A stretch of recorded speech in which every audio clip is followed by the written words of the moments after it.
POCSO and beyond. How do we make this law relatable, known, and usable at the grassroots?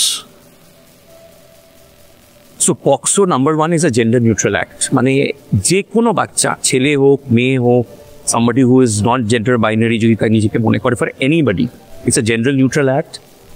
এটা হচ্ছে প্রথম অংশ, মানে POCSOর সবচেয়ে প্রথম ক্যারেক্টারিস্টিক। দ্বিতীয় যেটা হচ্ছে যে POCSO এমন একটা আইন যেটাতে আমি যাকে অ্যাকিউজ করব তার দায়িত্ব হচ্ছে প্রমাণ করা যে সে এটা করেনি।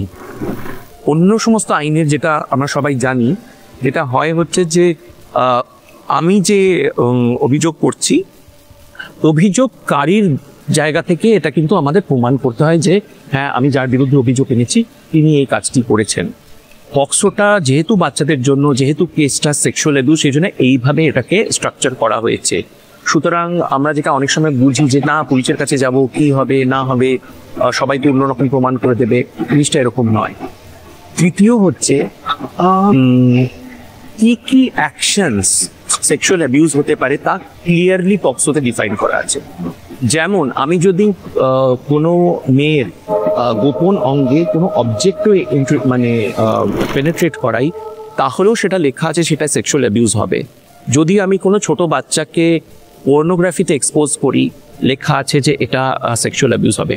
আসলে কেন এটা আইনে লেখা আছে এত স্পেসিফিক্যালি, তার কারণ আগে এই বিভিন্ন এগুলোর না মেনশন থাকার কারণে যেটা হতো যে অনেকে ছাড়া পেয়ে যেত। So this is the other part of it.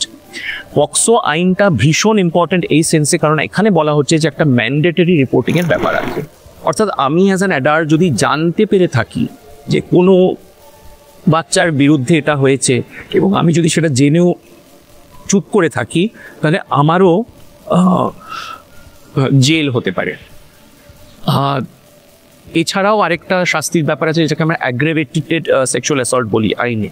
সেটা হচ্ছে যে এমন যদি কোনো অ্যাডাল্ট যার অ্যাকচুয়ালি বাচ্চাটি ট্রাস্টেড পজিশনে থাকার আছে, সে যদি এটা করে তাহলে তার জন্য শাস্তি অনেক বেশি। আরেকটা ব্যাপার হয়, বাচ্চারা অনেক সময় কথা বলতে পারে না যে কি হয়েছে, তাকে তো ফাইনালি একটা ডেপোজিশন দিতে হয় ম্যাজিস্ট্রেটের কাছে। তো সেইটাও যেটা করা হয়েছে যে সবার সামনে নয়, একবারই সে দেবে, ম্যাজিস্ট্রেটের যেটা হবে ভিডিও করা হবে এবং সেই ভিডিওটাই বারবার ইউজ করা হবে, মেয়েটিকে বা ছেলেটিকে বারবার কোর্টে ডাকা হবে না। এবং সাপোর্ট পারসন বলে একটা প্রভিশন আছে, অর্থাৎ ওই বাচ্চাটির জন্য গভর্নমেন্ট একজন সাপোর্ট পারসন প্রোভাইড করবেন, যিনি হয়তো কাউন্সেলিংয়ে এবং আইনে ট্রেন্ড, যিনি বাচ্চাটার সাথে থাকবেন, দরকারে ওই ইন্টারভিউর সময় বাচ্চাকে তৈরি করবেন for this sort of thing, help করবেন পরিবারটাকে বিভিন্নভাবে, যাতে বাচ্চাটা নির্ভয় হয়ে এই ব্যাপারটা বলতে পারে।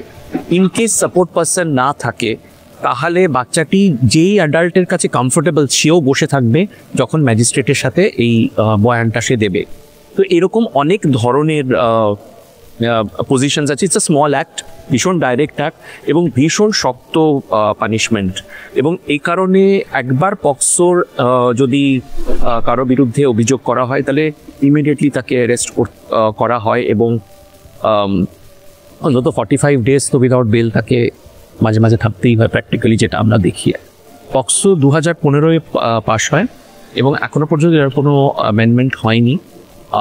It's a very simple act otherwise, and mainly for protection of children. So by children, আমরা যেটাকে বলি under as defined under the Juvenile Justice Act and also under POCSO Act, it is children who are 0 to 18 years who have not completed 18 years, অর্থাৎ 17 বছর 364 দিন অবধি যারা আছেন, যে সমস্ত মানুষেরা আছেন, পার্সনস আছেন, ব্যক্তিরা আছেন, তারা সবাই এই অ্যাক্টের আন্ডারে পাবে।